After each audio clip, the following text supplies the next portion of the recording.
이번 영상에서 알아볼 종목은 항생 테크 지수를 추종하는 ETF들입니다.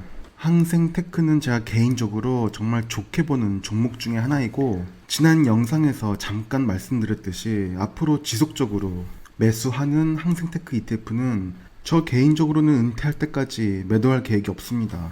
우선 왜 항생 테크 또는 왜 중국에 투자를 해야 하는지는 지난 영상에서 설명드렸으므로 생략하고, 그럼 바로 항생 테크에 대해 알아보도록 하겠습니다. 지난 영상에서 말씀드렸듯이 중국에는 크게 샹하이 스탁 익스체인지 마켓이 있고, 심천의 션전 스탁 익스체인지 마켓이 있고, 홍콩의 더 스탁 익스체인지 오브 홍콩 리미티드, 이렇게 세 개의 증시가 있습니다. 자꾸 제가 지난 영상 얘기를 언급드려서 죄송합니다. 혹시 지난 영상을 안 보신 분들은 본 영상 설명란에 링크는 걸어두었으니 참조 부탁드립니다. 지난 영상에서는 제가 왜 항생테크 ETF와 다음 영상에서 다룰 차이넥스트 ETF를 소개해드리는지 이유들을 설명드린 영상이 되겠습니다.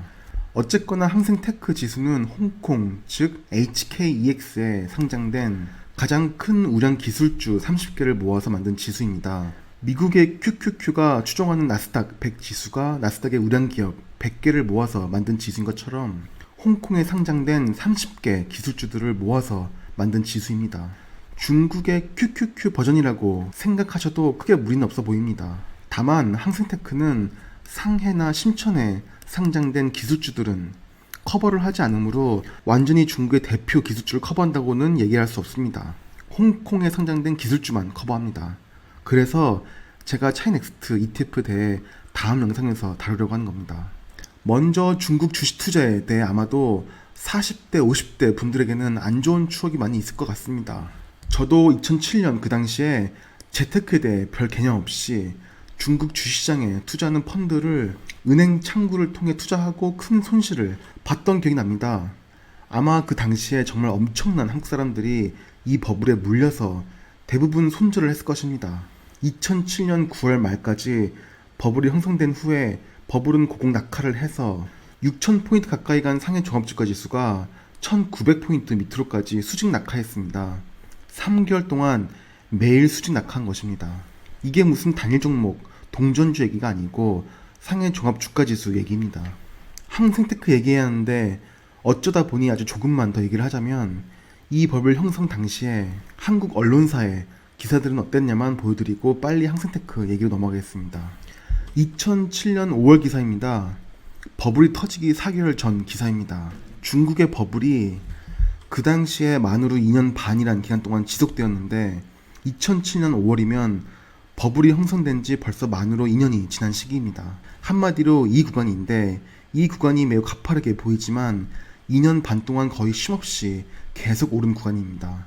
이때 중국 사람뿐만 아니라 엄청난 물량을 한국 투자자들을 포함한 전 세계 투자자들이 중국 증시에 투자하고 같이 폭망한 버블입니다. 어쨌든 그 당시 기사 내용을 보면 엄청난 신규 계좌가 만들어졌고 엄청나게 많은 신규 개인 투자자들이 생겼다고 얘기합니다. 그 당시에도 주식 광풍은 버블이니 이를 경고하는 의견들도 매우 많았습니다. 그러나 시장은 이렇게 버블을 경고하는 의견들을 쫄보 의견이라고 무시를 하는 분위기가 아마 대세였을 것이고, 버블을 경고하는 의견은 소수 의견이었을 것이고 대세 상승을 얘기하는 의견이 대세 의견이었을 것입니다. 그 당시 많은 전문가들이 이게 왜 버블이 아닌지를 이런저런 이유들을 들어서 반박을 한 의견들을 볼 수 있습니다. 가령 대신경제연구소에서는 이런 중국 증시는 쉽게 붕괴되지 않을 것이라는 이불킥 발언을 했고, 닥터 둠이라는 별명을 가진 마크 파버라는 사람은 그 당시에 중국 증시가 그 당시에 2배 정도 더 오를 가능성이 있다는 소리까지 합니다. 헛소리의 정도가 너무 커서 도대체 이 인간은 요즘 뭔 헛소리를 하고 다니나 궁금해서 찾아보니, 최근에 2020년 6월에 언론에서 인터뷰한 내용을 보면 세계 경제는 일본처럼 회복하기 힘들 것으로 내다보고 있고, 이번 위기는 바이러스가 아닌 정부발 위기라는 무슨 애매한 이상한 소리를 하고, 트럼프 재선 가능성은 크다 그러고, 달러는 취약통화가 될 것이라고 내다봤습니다. 달러는 약세였다 최근 강세가 되고 있고, 바이든이 당선이 되었고, 암튼 지금 돌이켜보니 이상한 사람인 것 같습니다.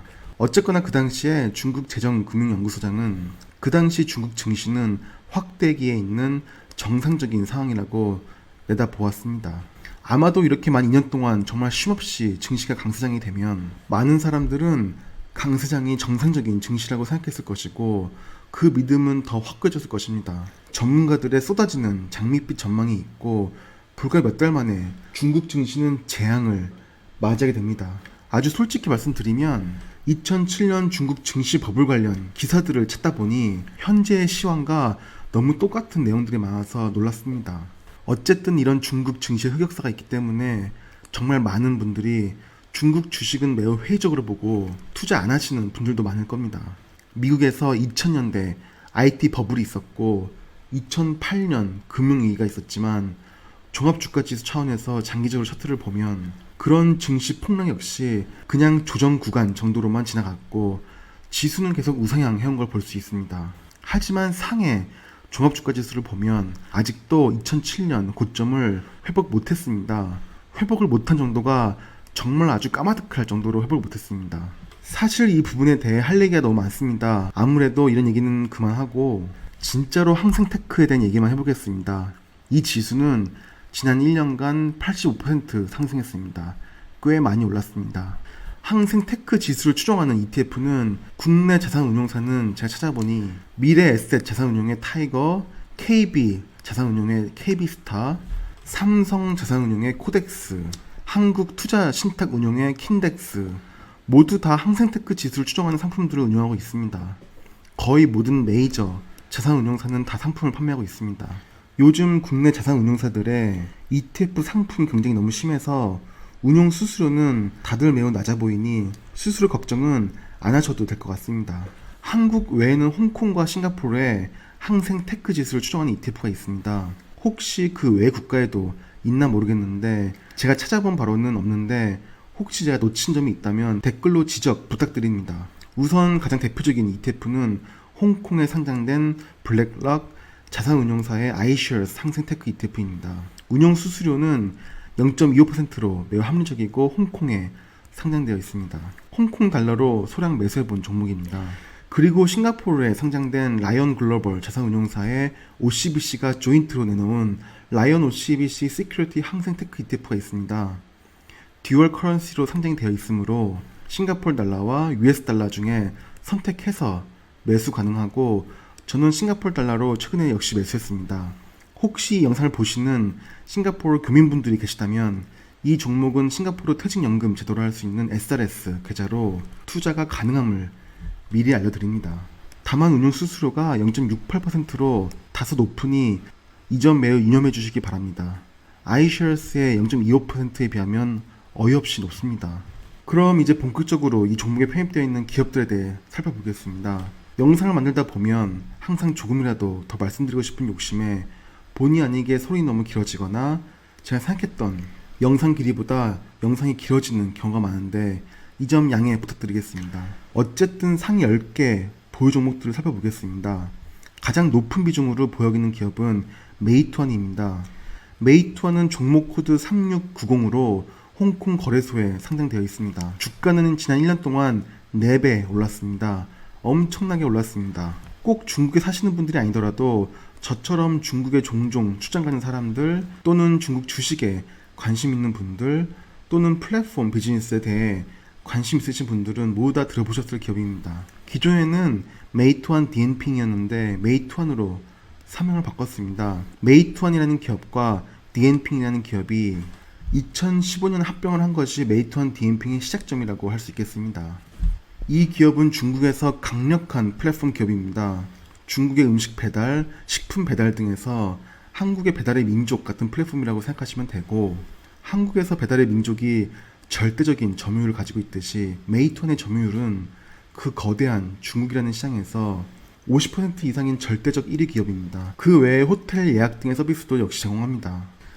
제가 주주 현황을 재무제표에서 봤는데 클래스 A 주식과 클래스 B 주식에 다양한 주체들이 여기저기 뒤섞여서 주주 명부를 이루고 있고 사실 마음먹고 들여다보면 파악이 되겠지만 꽤 시간이 걸릴 것 같아서 자세히 살펴보지는 않았는데 텐센트가 메이투안의 지분을 직간접적으로 대략 20% 정도 소유하고 있는 것으로 알려져 있습니다.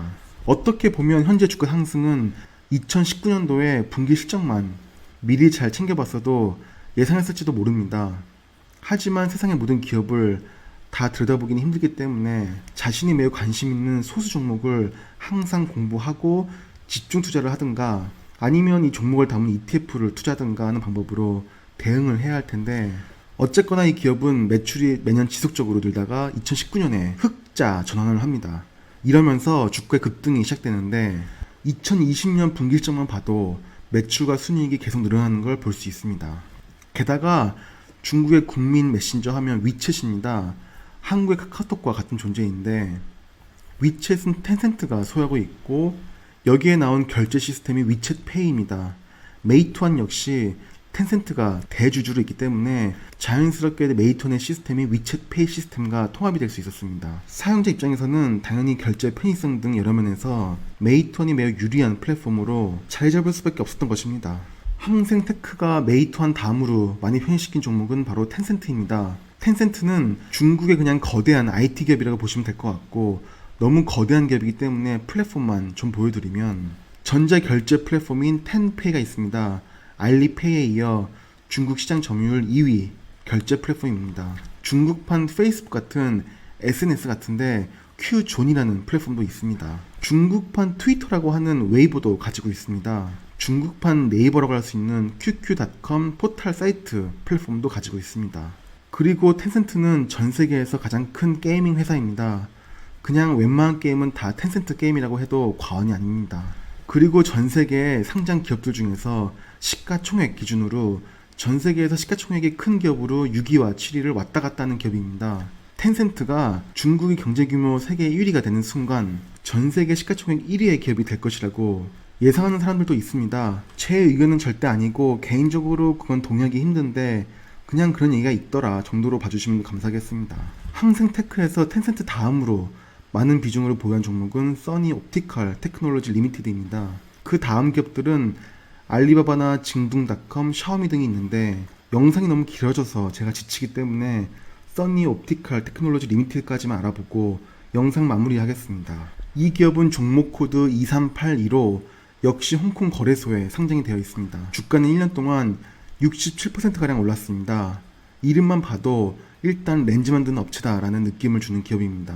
웹사이트만 보면 약간 중국 제조 중소기업 느낌이 나는 웹사이트입니다. 뭔가 마음에 안 드는 웹사이트 디자인이긴 한데 중국산 렌즈 카메라 만드는 업체가 뭐 잘해봤자 얼마나 잘하겠어 라고 생각하시면 안 되는 것이, 현재 아이폰 13의 카메라 렌즈 공급업체로 선정이 된 걸로 보이고, 그 외에도 삼성 갤럭시 스마트폰에 카메라 모듈을 공급을 하는 업체이고, 렌즈와 카메라, 이미지 센서 등의 이 분야에서 글로벌 탑급의 품질과 기술력을 가지고 있는 업체입니다.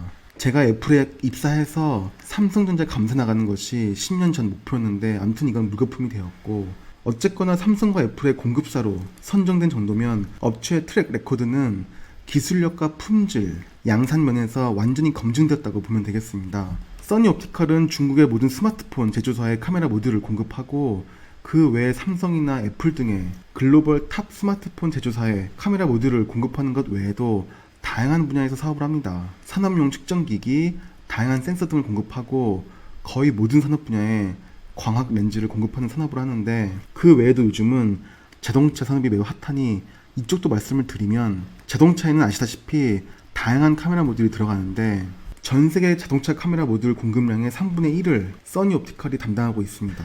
자율주행 단계가 1단계부터 5단계로 진화할수록 거기에 필요한 카메라 모듈 수가 증가하는데, 가령 현재는 보통 카메라 모듈이 후방 카메라 한 대가 필요하다면 자율주행 5단계에서는 최소한 6개 이상, 그리고 어떻게 자율주행을 디자인하느냐에 따라, 그리고 라이다의 유무에 따라 매우 다르겠지만 어쨌거나 카메라 모듈의 수요는 자동차 업계에서 매우 증가할 것으로 보이고, 써니 옵티컬은 매우 큰 수혜를 볼 글로벌 리딩 기업입니다.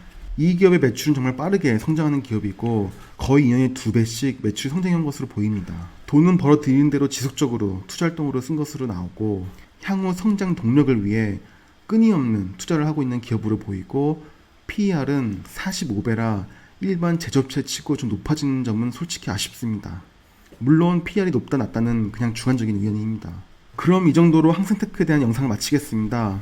나스닥 지수도 마찬가지지만 항생테크 지수 역시 편입된 종목들의 턴오버가 매우 높습니다. 그리고 편입 종목 간의 비중 역시 매우 유동적으로 자주 바뀝니다. 정말 확신이 드는 기업이 있고 그 기업에 대해 지속적으로 모니터링을 해가면서 투자를 할 자신이 있으시다면 개별 종목에 직접 투자하는 것이 수익의 극대화를 위해 더 좋은 방법일 테고, 그렇게 개별 종목에 직접 공부해서 투자할 자신이 없으시다면 항생 테크 지수 자체를 추종하는 패시브 ETF를 투자하는 것이 대안이겠습니다. 그럼 영상 시청해주셔서 감사드리고 다음 영상은 차이넥스트에 대한 내용으로 찾아뵙겠습니다. 그럼 조만간 뵙겠습니다.